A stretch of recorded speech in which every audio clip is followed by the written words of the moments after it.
I just think it's ludicrous. I think, it's one way to very quickly out yourself as someone who knows very little of what they're talking about. And I respect Roy Keane as he's an unbelievable footballer, and I do think he's a good pundit. But I think he's fallen into a bit of a trap with this one in terms of it is parroting old cliches, and it's something that's become a bit of an established.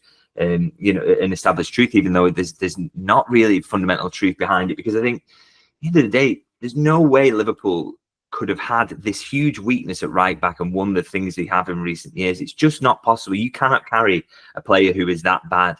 And it wasn't like, even in their pomp when they were, winning the Champions League, winning the Premier League with ease, and they were defensively incredibly solid.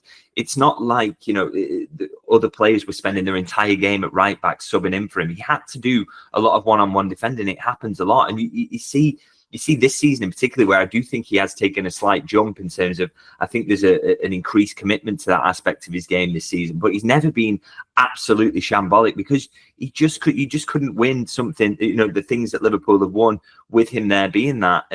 So I just didn't really understand. And also, it didn't seem like the game that was necessary to go in on him like that about it. But I think he's probably never going to fully shake that off. But at the end of the day, if he keeps playing well and keeps defending well and then brings everything else that he brings to the game, then it's good news for Liverpool at the end of the day. I do wonder if some of those criticisms about his defending would go away if he went and signed for Real Madrid and people didn't have to, didn't see him every week and didn't see the odd moment where it doesn't go right. Because, if you're a fullback, you are going to get beaten sometimes.